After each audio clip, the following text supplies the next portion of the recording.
Good morning all of you. मैं Ghanshyam Dhudiya Gurugram teachers training college Chak 5 BLM Shri Vijaynagar के इस यूट्यूब चैनल में आप सबका स्वागत करता हूं। आज हम B.Ed सेकेंड ईयर जेंडर विद्यालय एवं समाज इसके अंतर्गत आज का जो हमारा टॉपिक है वह समाज के मुद्दों में महिलाओं की भूमिका के संबंध में है।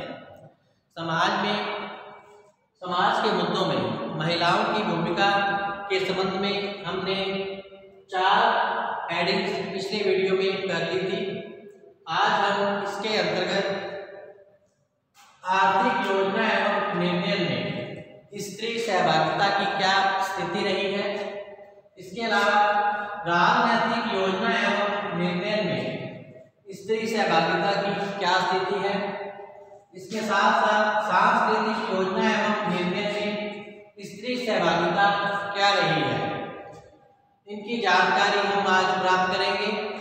इसके अलावा धार्मिक योजना एवं निर्णय में स्त्रियों की सहभागिता की क्या स्थिति है, इसके साथ साथ सामाजिक क्षेत्र में स्त्रियों की सहभागिता एवं निर्णय किस प्रकार से लिया जाता है, इसकी जानकारी हम कल की वीडियो में करेंगे।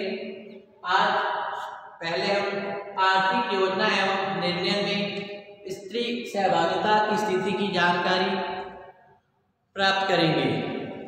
तो आर्थिक क्षेत्र में स्त्री सहभागिता और निर्णय की जो जानकारी है वह ग्रामीण क्षेत्र और शहरी क्षेत्र के आधार पर की जाएगी। इसके अलावा निजी क्षेत्र और सरकारी क्षेत्र के अंतर्गत इनकी सहभागिता और निर्णय क्षमता का बारे में जानकारी प्राप्त की जाएगी।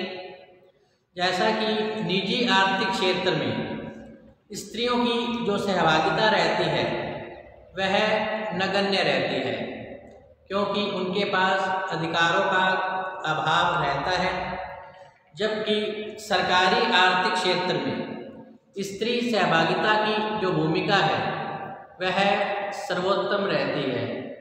इसका मुख्य कारण कि उनके पास अधिकार पाए जाते हैं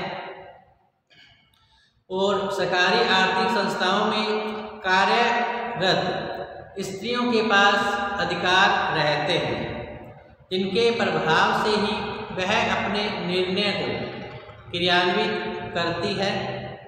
इसके साथ ही उसे इस कार्य के लिए नियुक्त किया जाता है कि वह उचित योजनाओं का निर्माण कर पाए और उचित समय में उचित निर्णय उनके द्वारा लिया जा सके। तो निजी क्षेत्र में प्रायः जो अधिकार हैं वो पुरुष वर्ग के पास ही होते हैं, अतः स्त्रियों को आर्थिक क्षेत्र में अधिकार प्रदान नहीं किए जाते, जिसका मुख्य कारण पितृसत्तात्मक व्यवस्था या पुरुषत्व की अवधारणा रही है। तो इस प्रकार निजी क्षेत्र में जो आर्थिक निर्णय संबंधी अधिकार है पुरुष वर्ग के द्वारा ही लिए जाते हैं और स्त्रियों की जो सहभागिता है वह सीमित रह जाती है। आर्थिक क्षेत्र में स्त्रियों की सहभागिता और निर्णय की जो योजना है इस प्रकार है, जैसे कि नंबर 1 ग्रामीण परिवारों में आर्थिक निर्णय और आर्थिक योजना का जो निर्माण है वो प्रायः पुरुष वर्ग के द्वारा ही लिया जाता है। इसका मुख्य कारण कि ग्रामीण क्षेत्रों में आज भी संयुक्त परिवार प्रणाली पाई जाती है। घर का जो मुखिया है वो पुरुष अर्थात घर का वयोवृद्ध मुखिया को ही माना जाता है। शासन सत्ता का जो अधिकार है पुरुष वर्ग के पास ही रहता है, अतः महत्वपूर्ण आर्थिक निर्णय और जो है वो पुरुष के द्वारा ही लिए जाते हैं। वह ही घर के परिवार के सदस्यों को नियंत्रण में रखता है और आर्थिक सुरक्षा की जो जिम्मेदारी है वह भी घर के वयोवृद्ध व्यक्ति अर्थात पुरुष को ही सौंपी जाती है।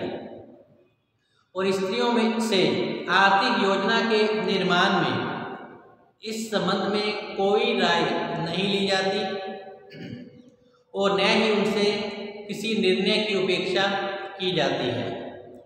यदि कोई स्त्री इस क्षेत्र में सलाह देने का कार्य करती भी है तो उसके निर्णय को स्वीकार नहीं किया जाता और इस कार्य में जो पुरुष है वह अपने निर्णय को सर्वोपरि रखते हुए अपने अधिकारों का प्रयोग करता है और इस संबंध में स्त्रियों की सहभागिता नगण्य ही रहती है। अर्थात ग्रामीण क्षेत्रों में स्त्री जो निर्णय या योजना के निर्माण में कोई भी सहभागिता इनकी नहीं ली जाती। दूसरी नंबर 2, सरकारी आर्थिक नीतियों के निर्धारण एवं निर्णय में स्त्रियों की सहभागिता सर्वोत्तम रूप में देखी जा सकती है। इसका कारण यह है कि इस क्षेत्र में अर्थात सरकारी क्षेत्र में स्त्रियों के पास अधिकार होते हैं और आर्थिक नीतियों के निर्धारण और निर्णय में वह अपनी मुख्य भूमिका निभाती है, क्योंकि उस क्षेत्र में प्रत्येक स्त्री का अधिकार जो कार्य है वह सही होता है। अतः इन सभी योजनाओं के निर्माण में स्त्री और पुरुष दोनों का ही सहयोग लिया जाता है। अतः सरकारी क्षेत्र के अंतर्गत स्त्रियों को योजना निर्माण और निर्णय में महत्वपूर्ण भूमिका रहती है, क्योंकि इस क्षेत्र में स्त्रियों को महत्वपूर्ण अधिकार सौंपे जाते हैं और उनका सहयोग इस क्षेत्र में लिया जाता है।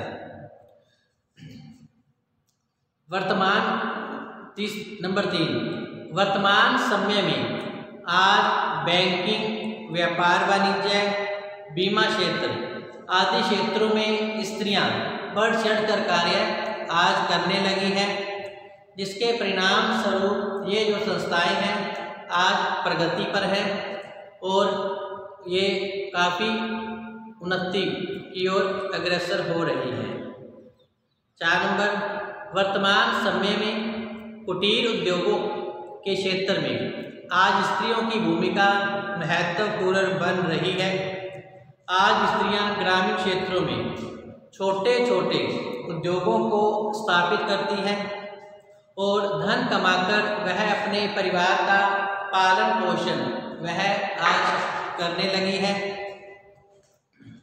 और भले ही पति के द्वारा उन महिलाओं की कमाई पर अपना अधिकार दिखाया जाए, कुटीर उद्योगों में स्त्रियों की सहभागिता आज व्यापक रूप में देखी जा सकती है। इसी प्रकार नंबर 5 पर है, वर्तमान समय में धन उपार्जन में स्त्रियां अपने पति के साथ कंधे से कंधा मिलाकर आज चलने लगी है। घर के कार्यों में और आर्थिक सहयोग वह अपने पति को प्रदान करती है, परंतु उस धन के व्यय को करने की जो योजना में पुरुष का ही निर्णय सर्वमान्य माना जाता है। इस प्रकार की स्थिति स्त्री एवं समाज दोनों की दृष्टि से अनुपयोगी मानी जाती है। इसी प्रकार नेक्स्ट है, राजनैतिक योजना एवं निर्णय में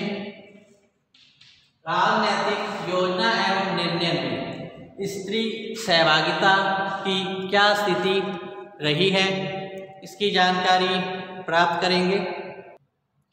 राजनीतिक योजना एवं निर्णय में स्त्री सहभागिता की जो स्थिति है उसको 2 भागों में बांटा गया है। प्रथम, जो स्त्रियां ग्रामीण क्षेत्रों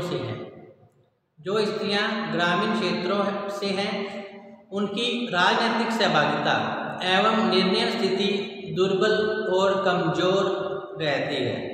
अर्थात ग्रामीण क्षेत्रों में स्त्रियों में अशिक्षा देखने को मिलती है, जिसके कारण इस क्षेत्र में उनकी जो भूमिका है राजनीतिक क्षेत्र योजना निर्माण और निर्णय में वो नगण्य ही रहती है, जबकि शहरी क्षेत्रों में शिक्षा का प्रतिशत अधिक पाया जाता है, स्त्रियां शिक्षित होती हैं। अतः जो स्त्रियां शिक्षित होती हैं तथा महत्वपूर्ण राजनीतिक पदों पर सुशोभित रहती हैं, उनका राजनीतिक सहभागिता एवं निर्णय में सर्वोत्तम भूमिका रहती है, जैसे कि मायावती, जयललिता, सोनिया गांधी, सुषमा स्वराज, सीताराम रमन आदि जो महिलाएं हैं राजनीतिक क्षेत्र में अपनी मुख्य भूमिका निभा रही हैं। इसी प्रकार राजस्थान में श्रीमती वसुंधरा राजे जी, इन्होंने भी राजनीतिक क्षेत्र में अपनी अलग ही पहचान बनाई है और राजनीतिक क्षेत्र में इनकी भूमिका महत्वपूर्ण रही है। तो इस प्रकार अनेक स्त्रियां राजनीतिक क्षेत्र में योजना निर्माण में अपनी सहभागिता का प्रदर्शन कर रही हैं और राजनीतिक क्षेत्र में इनकी अलग ही पहचान रही है। अतः राजनीतिक योजनाओं के निर्माण और निर्णय में सहभागिता के क्षेत्र में स्त्रियों की स्थिति कुछ इस प्रकार से है। नंबर 1, ग्रामीण क्षेत्रों में स्त्रियों को अपने राजनीतिक अधिकारों और कर्तव्यों के बारे में जानकारी नहीं रहती है, इसलिए वह अपने अधिकारों का प्रयोग नहीं कर पाती है और इस स्थिति में उनकी जो सहभागिता है योजना निर्माण में वह नगण्य ही रहती है।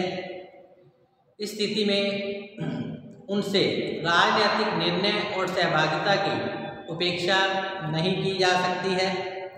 इस प्रकार की स्थिति समाज के लिए और स्त्रियों के लिए शोचनीय मानी जाती है। अतः ग्रामीण क्षेत्रों में स्त्रियों को अपने अधिकारों के बारे में पूर्ण जानकारी नहीं होती है, जिसके कारण राजनीतिक क्षेत्र में योजना निर्माण और निर्णय में इनकी भूमिका को स्वीकार नहीं किया जाता है। इसी प्रकार नंबर 2 पे मताधिकार के प्रयोग में स्त्रियों की स्थिति भी संतोषजनक नहीं है। मताधिकार करते समय स्त्रियों को अपनी पति की आज्ञा का पालन करना पड़ता है और अपने पति के निर्णय के अनुसार ही उन्हें मतदान करने का अवसर दिया जाता है। तो मताधिकार का निर्णय भी स्त्री के हाथ में नहीं रहता है। जहाँ पर उसके पति और परिवार द्वारा मत दिया जाता है वहीं पर ही उसे मत देने को कहा जाता है। उसका इस संदर्भ में जो निर्णय अमान्य ही रहता है और उसको दूसरों के निर्णयों पर चलना पड़ता है। अतः इस प्रकार जो स्त्री है अपने अधिकारों का प्रयोग नहीं कर पाती है और उसके निर्णय को कोई महत्व प्रदान नहीं किया जाता है। मताधिकार करते समय में भी उसके पति या परिवार के सदस्यों द्वारा इस संबंध में जो भी राय दी जाती है, आदेश दिया जाता है, उसी का पालन स्त्री को करना पड़ता है। इसी प्रकार नंबर 3, स्थानीय स्तर पर स्त्रियां ग्राम प्रधान, जिला पंचायत अध्यक्ष, ब्लॉक प्रमुख के पद पर आरक्षण के कारण पहुंच तो जाती हैं, परंतु इनके पतियों द्वारा योजना के संदर्भ में आज भी निर्णय लिया जाता है। स्त्रियां मात्र हस्ताक्षर करने के लिए ही प्रयोग में लाई जाती है। इस प्रकार की स्थिति में स्त्रियों की वास्तविक सहभागिता और निर्णय की जो स्थिति है वह संतोषजनक ही रहती है। इसी प्रकार 4 नंबर, राज्य स्तर पर विधायक स्त्रियों की सहभागिता एवं निर्णय स्थिति सामान्य ही रहती है। उनके अधिकारों का समापन 2 रूपों में किया जाता है। प्रथम, किस पार्टी की सदस्यता महिलाओं को ग्रहण करनी है तथा किस पार्टी की सदस्यता उसे छोड़नी है, इसका निर्णय महिला के पति के द्वारा या निकटस्थ पुरुष के द्वारा ही लिया जाता है। द्वितीय, उसको दल के अध्यक्ष के निर्णयों को अंधविश्वासी की तरह स्वीकार करना पड़ता है। तो यहाँ भी स्त्रियों की स्थिति संतोषजनक नहीं रहती है। इसके अलावा 5 नंबर, विविध मंत्रालयों का कार्य जब स्त्रियों को उनकी योजना के द्वारा विविध मंत्रालयों का कार्य जब स्त्रियों को उनकी योजना एवं योग्यता और क्षमता के आधार पर स्वतंत्र रूप से दिया जाता है, तो स्थिति में स्त्रियों द्वारा जो भी निर्णय लिए जाते हैं वह उनका स्वयं का विवेक होता है। तो इस प्रकार उच्च स्तरों पर राजनीतिक सहभागिता और निर्णय की जो स्थिति है वह सर्वोत्तम रहती है। तो आइए हम देखते हैं सांस्कृतिक योजना एवं निर्णय में स्त्री सहभागिता की क्या स्थिति रही है। सांस्कृतिक योजना एवं निर्णय में स्त्री की सहभागिता और निर्णय संबंधी क्या भूमिका रहती है।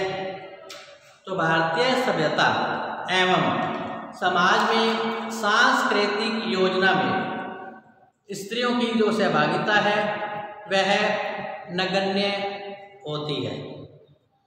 स्त्रियों को विविध प्रकार की बनाई गई सांस्कृतिक परंपराओं का अंधाधुंध पालन उन्हें करना पड़ता है।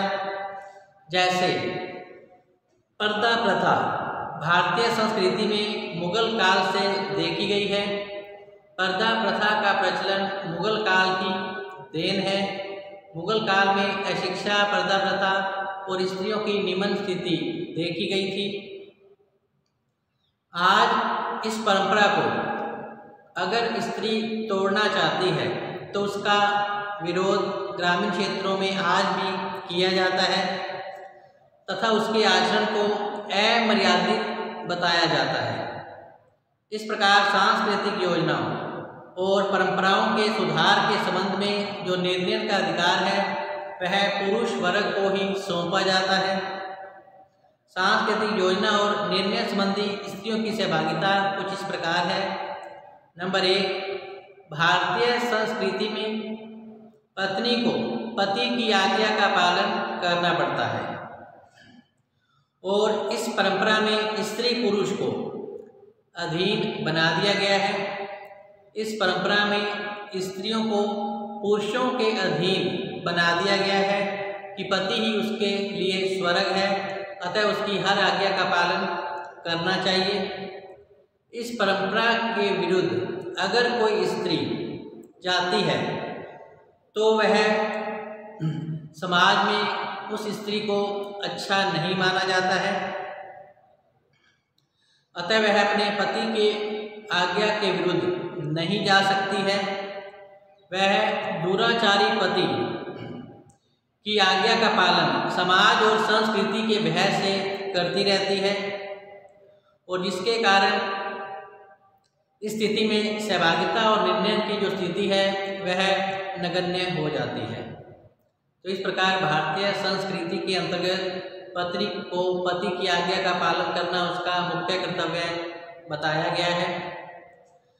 अगर इस परंपरा के विरुद्ध कोई स्त्री अगर आचरण करती भी है तो उसे समाज में अच्छा नहीं माना जाता है, अतः उसे अपने पति की हर आज्ञा का पालन करना उसका मुख्य कर्तव्य समझा जाता है। अतः योजना निर्माण और निर्णय के संबंध में उनकी भूमिका नगण्य ही रहती है। नंबर 2, भारतीय संस्कृति में स्त्रियों के लिए आज्ञा पालन और कर्तव्य पालन का क्षेत्र व्यापक रहता है। उनका संपूर्ण समय इन कर्तव्यों का पालन करने में ही गुजर जाता है और उनके सभी निर्णयों को परिवार के द्वारा अस्वीकार ही किया जाता है और पुरुष के निर्णय को पत्नी को स्वीकार करना पड़ता है। इस स्थिति में उसके किसी प्रकार के महत्वपूर्ण निर्णय की उपेक्षा नहीं की जा सकती है। अतः पुरुष प्रधान समाज में पुरुष के निर्णय और योजना के निर्माण में उनकी ही महत्वपूर्ण भूमिका रहती है। इस संबंध में स्त्रियों की भूमिका नगण्य ही पाई जाती है। नंबर 3, भारतीय संस्कृति में स्त्री को पुरुष वर्ग के अधीन रूप में स्वीकार किया गया है। अतः इस आधार पर स्त्री को पुरुष वर्ग के निर्णय मानने के लिए बाध्य होना पड़ता है। जब समस्त निर्णय पुरुष वर्ग के द्वारा लेने होते हैं तो यह पुरुष की इच्छा पर ही निर्भर है कि वह स्त्रियों की सहभागिता प्राप्त करे या फिर न करे। तो ऐसी स्थिति में स्त्री को योजना निर्माण और निर्णय के संबंध में महत्वपूर्ण अधिकार प्रदान नहीं किए जाते हैं। शासन, सत्ता और आर्थिक, सामाजिक, राजनीतिक निर्णयों में पुरुषों की भूमिका ही महत्वपूर्ण रहती है और स्त्रियों की भूमिका को कोई महत्व प्रदान नहीं किया जाता है। 4 नंबर, भारतीय संस्कृति में स्त्रियों के उच्च स्थानों का प्रावधान तो किया गया है, परंतु वास्तविक रूप में ऐसा नहीं होता। स्त्रियों को आज भी भारतीय संस्कृति पुरुषों के पद चिन्हों पर चलने वाली सफल अर्धांगिनी के रूप में उसे स्वीकार किया गया है। इस स्थिति में स्त्रियों की सहभागिता और निर्णय की जो स्थिति है वह शोचनीय ही रहती है। इसी प्रकार 5 नंबर, भारतीय संस्कृति एक समर्पण की संस्कृति मानी गई है। इसमें नारी का आत्मसमर्पण पुरुष के लिए दिखाया गया है। इस स्थिति में पुरुष के समस्त निर्णय जो है पत्नी मौन होकर स्वीकार कर लेती है। तो इस स्थिति में स्त्रियों की सहभागिता और निर्णय की जो स्थिति है वह नगण्य रहती है और पुरुष वर्ग के द्वारा अपने अधिकारों का प्रयोग स्वतंत्र होकर किया जाता है। तो इस प्रकार आज के समाज के मुद्दों में महिलाओं की भूमिका के अंतर्गत आर्थिक योजना एवं निर्णय में स्त्रियों की सहभागिता, राजनीतिक योजना एवं निर्णय में स्त्रियों की सहभागिता, सांस्कृतिक योजना और निर्णय में स्त्रियों की सहभागिता की जानकारी प्राप्त की है। कल हम धार्मिक क्षेत्र में स्त्रियों की सहभागिता और निर्णय संबंधी बातों के बारे में जानकारी प्राप्त करेंगे। इसके अलावा सामाजिक क्षेत्र में स्त्रियों की सहभागिता एवं निर्णय की क्या स्थिति रही है, इसकी जानकारी हम कल के वीडियो में प्राप्त करेंगे। तब तक आप घर पे रहें, सुरक्षित रहें, पढ़ते रहें। इसके साथ ही